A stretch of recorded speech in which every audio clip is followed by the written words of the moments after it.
శ్రీ గురుభ్యో నమ. నమస్కారం. అందరు కూడా మీ యొక్క ఇష్టదైవాన్ని ప్రార్థన చేసుకోండి, మీ తల్లిదండ్రులకి ప్రార్థన చేసుకోండి. నూతన సంవత్సరాన్ని ప్రారంభిస్తున్నాం ఎన్నో ఆశలతో, ఎన్నో కోరికలతో. ఎప్పుడెప్పుడురా వస్తుంది తెలుగు ఉగాది శుభాకాంక్షలు అందరికీ చెప్తామా? ఈ ఉగాది సంవత్సరం నాకు ఎలా ఉండబోతుంది, నా జీవితం ఎలా ఉండబోతుంది, ప్రపంచం ఎలా ఉండబోతుంది, ఆర్థికం ఎలా ఉండబోతుంది, వ్యవసాయం ఎలా ఉండబోతుంది, జీవితాలు ఎలా ఉండబోతున్నాయి, విద్యలు ఎలా ఉండబోతున్నాయి, వర్షాలు ఎలా ఉండబోతున్నాయి, రాజకీయం ఎలా ఉండబోతున్నాయి అని ప్రతి ఒక్కరికి ఒక క్వశ్చన్ మార్క్స్ ఎప్పుడు ఉగాది కోసం ఎదురు చూస్తున్నటువంటి మా ప్రేక్షక మిత్రులందరికీ కూడా పేరు పేరున శుభాకాంక్షలు. ఇప్పటి వరకు మా యొక్క ఛానల్ని ఆరాధిస్తూ, ప్రోత్సాహం చేస్తూ, సబ్స్క్రైబ్ చేస్తూ, ఈ ఛానల్లోని విశేషాలు అందరికీ మీ మిత్రులకి అందరికీ తెలుపుతూ ఉన్నటువంటి మీ యొక్క గొప్ప మనసుకి ధన్యవాదాలు. ప్రతి ఒక్కరికి కూడా పరాభవనామ సంవత్సర శుభాకాంక్షలు. ముందుగా మనం దైవ ప్రార్థనతో ప్రార్థన చేసుకుంటా. మీ ఇష్టదైవాన్ని ప్రార్థన చేసుకోండి. శుక్లాంబరధరం విష్ణుం శశివర్ణం చతుర్భుజం ప్రసన్నవదనం ధ్యాయేత్ సర్వ విఘ్నోపశాంతయే. గురుర్బ్రహ్మ గురుర్విష్ణు గురుర్దేవో మహేశ్వర గురు సాక్షాత్ పరబ్రహ్మ తస్మై శ్రీ గురవే నమ. ఇష్టదేవతాభ్యో నమ, కులదేవతాభ్యో నమ. స్వామి శరణమయ్యప్ప. ఈ యొక్క పంచాంగ శ్రవణం చేయడం వల్ల ఏ విధమైనటువంటి పుణ్య ఫలితాలు వస్తుందో శ్లోక రూపంలో తెచ్చుకుంటాం. శ్రీ కళ్యాణ గుణవహం రిపుహరం దుస్వప్న దోషావహం గంగా స్నాన విశేష పుణ్యబలదం గోదాన తుల్యం నృణా ఆయుర్వృద్ధిముత్తమం శుచికరం సంతాన సంపత్ప్రదం నానా కర్మ సుసాధనం సముచితం పంచాంగమాకర్ణ్యత. మీ యొక్క పంచాంగ శ్రవణం చేయడం వల్ల జరిగే ఫలితాలన్నింటినీ కూడా మనం ఒక్కొక్కటిగా తెలుసుకుంటాం. ఉగాది అనగానే మన గుర్తుకొచ్చేది పంచాంగ శ్రవణం.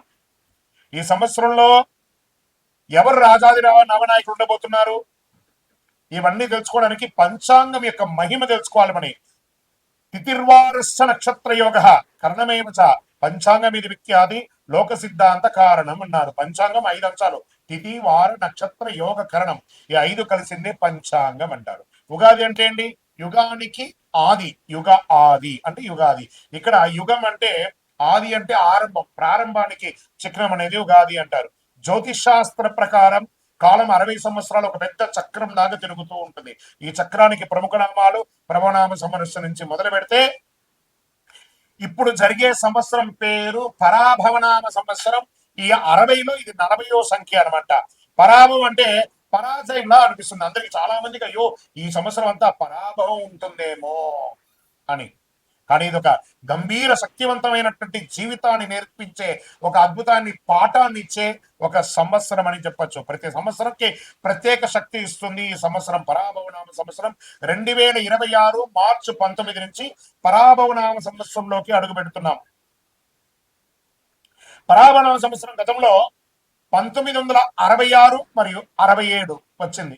బాగా గుర్తుపెట్టుకోండి. చూడండి, అక్కడ కూడా 6. ఈసారి కూడా 2026 2027 వచ్చింది. బ్రహ్మకల్పం ఆరంభమై రోజే ప్రభవ సంవత్సరం అంటారు. మొదటి ఋతువు వసంతం, మొదటి తిథి పాడ్యమి, మొదటి వారం ఆదివారం. ఆ రోజు సృష్టి ప్రారంభమైంది. అందుకే సూర్యోదయానికి తిథి ఉన్న రోజు ఉగాదిగా జరుపుకుంటాము. ఉగస్య ఆది ఉగాది అన్నారు. ఉగ అంటే నక్షత్ర గమనం. నక్షత్ర గమనానికి ఆరంభం ఉగాది అని అర్థం. దీన్ని బ్రహ్మదేవుడికి పగలు అంటే ఇది ఎన్ని చెప్పచ్చు? 4 3 2 1 2 3 4 5 6 7 సున్నాలు కలిపిన అంటే సుమారుగా ఎన్నో కోట్ల సంవత్సరాలుగా ఉండి రాత్రి కూడా అంతే. ఓవరాల్ గా సృష్టికి ఒక రోజు అంటే 8 6 4 0 0 0 0 0 0 సంవత్సరాలు. ఇలా 360 రోజులు పూర్తయితే బ్రహ్మకు ఏడాది గడిచినట్టు. ఇలా బ్రహ్మకు 100 ఏళ్ల ఆయుష్ అని చెప్పారంటే ఊహించుకోండి. ఇప్పటి వరకు 6 బ్రహ్మలు సృష్టికర్తను పూర్తి చేశారు.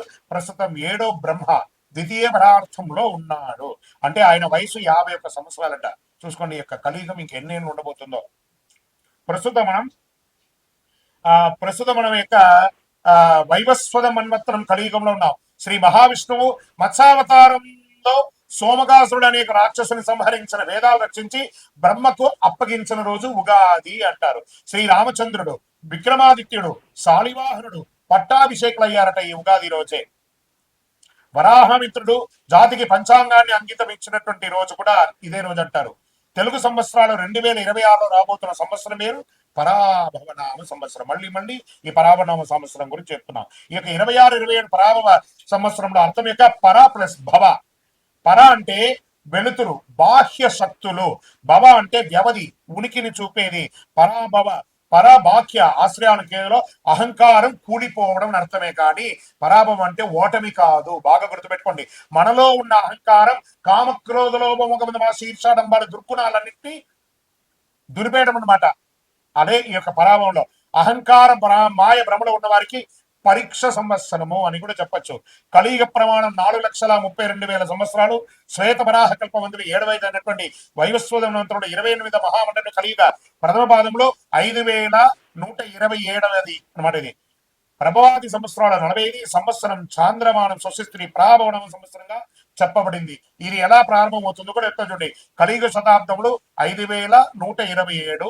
శ్రీ ఆదిశంకరాచార్యులు ఉద్భవించినటువంటి 2,097. శాలివాహన శతాబ్దములు 1948. పసలి శతాబ్దములు 1436/37. హిజరీ శతాబ్దములు 1448-49. శ్రీ రామానుజాతిలో 1009. ప్రస్తుతం 26-27 2026-2027 ఉగాది అంటే మార్చి 19 చైత్ర శుద్ధ పాఠ్యం. ఈ రోజు పరాభరణ సంవత్సరం ప్రారంభం. చాంద్రమానాన్ని అనుసరించి జరుపుకునే ఈ యొక్క పండుగను కేవలం తెలుగు రాష్ట్రాలే కాదు, బెంగాల్, కేరళ, పంజాబ్, మహారాష్ట్ర, అస్సాంలో ఘనంగా జరుపుకుంటుంటారు.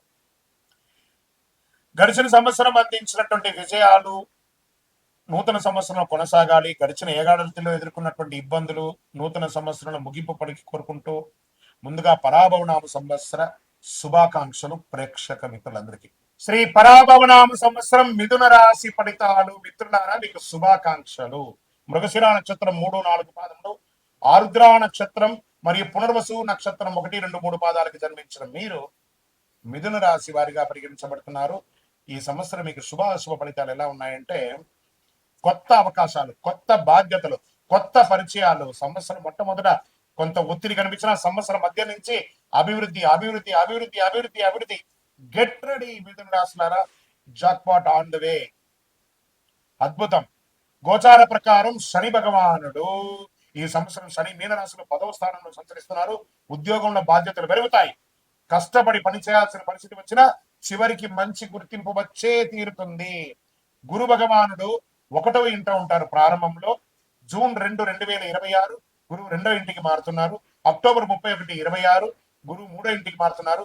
జనవరి 25, 2022 తిరిగి 2వ ఇంటికి వస్తున్నారు.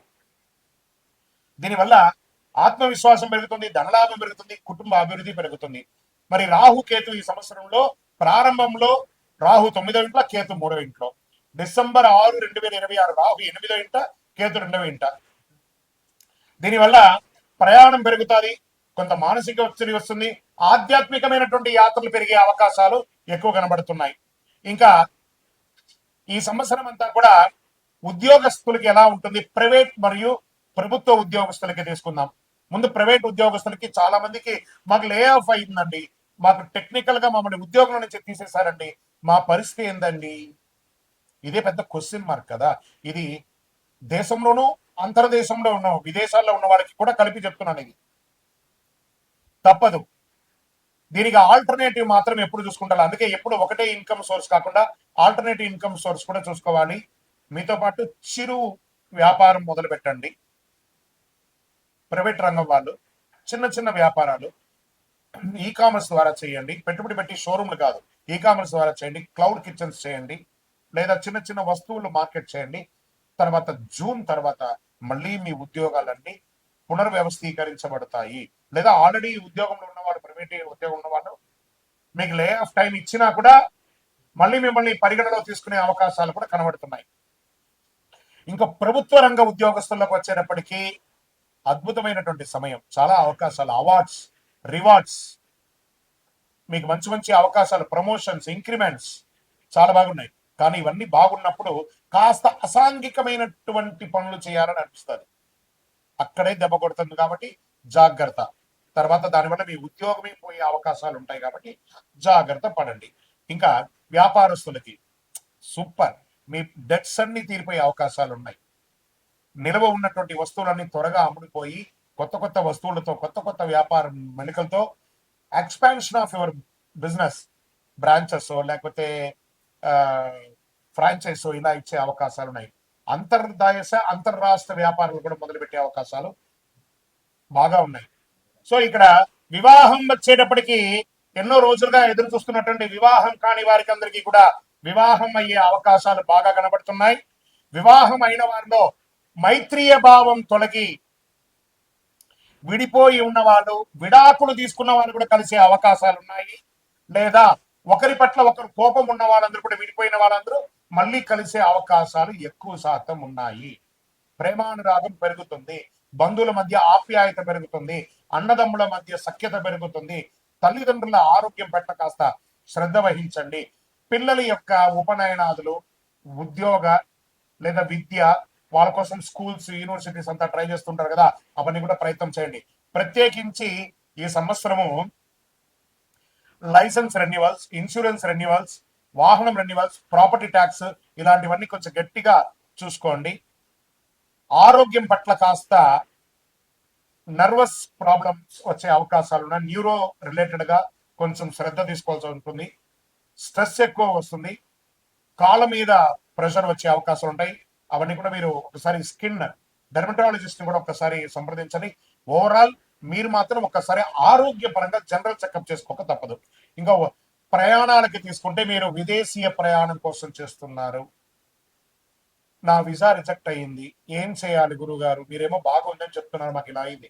ఇది ఉగాది తర్వాత వచ్చే సూచనలు చెప్తున్నాను. జూన్ తర్వాత విదేశాలకు వెళ్ళే వాళ్ళు లేదా విదేశాల్లో ఉన్న వాళ్ళు, స్టక్ అయిన వాళ్ళు చాలా మందికి మంచి జరగబోతుంది. మీరే చెప్తారు, గురువు గారు మీరు చెప్పింది జరిగింది, మీరు నాకు ఫోన్ చేసి మరీ చెప్పబోతున్నారు. కావాలంటే చూడండి, ఉద్యోగాల్లో ఉన్న వాళ్ళు కానీ విదేశాల్లో ఇబ్బందిగా ఉన్న వాళ్ళు కూడా మంచి అవకాశాలు వస్తున్నాయి. ఇక వ్యవసాయదారులకు చెప్పాలా, ఆ జై జవాన్ జై కిసాన్ అన్నట్టుగా జవాన్లకి యోగమే, కిసాన్లకి యోగమే. జవాన్లు బాగా చూసుకుంటాం, మనం కిసాన్ని బాగా చూసుకుంటాం. ఇది ఒక మంచి సమయం, చాలా అద్భుతమైనటువంటి సమయం. సర్వీస్ సెక్టార్, డాక్టర్స్, అడ్వకేట్స్, తర్వాత పోలీస్ డిపార్ట్మెంట్, తర్వాత డిఫెన్స్, వీటి అందరికీ కూడా చాలా మంచి అవకాశం. ప్రభుత్వ రంగంలో సర్వీస్ ఫైర్ డిపార్ట్మెంట్ చూస్తారా వాళ్ళకి, తర్వాత ఎండోమెంట్స్ వాళ్ళకి, education sector professors, lecturers, teachers వీళ్ళకందరికీ కూడా ఒక అద్భుతమైనటువంటి సమయం అని కూడా చెప్పొచ్చు. ఈ సంవత్సరం అంతా కూడా నక్షత్ర ఫలితం ఎలా ఉంది అంటే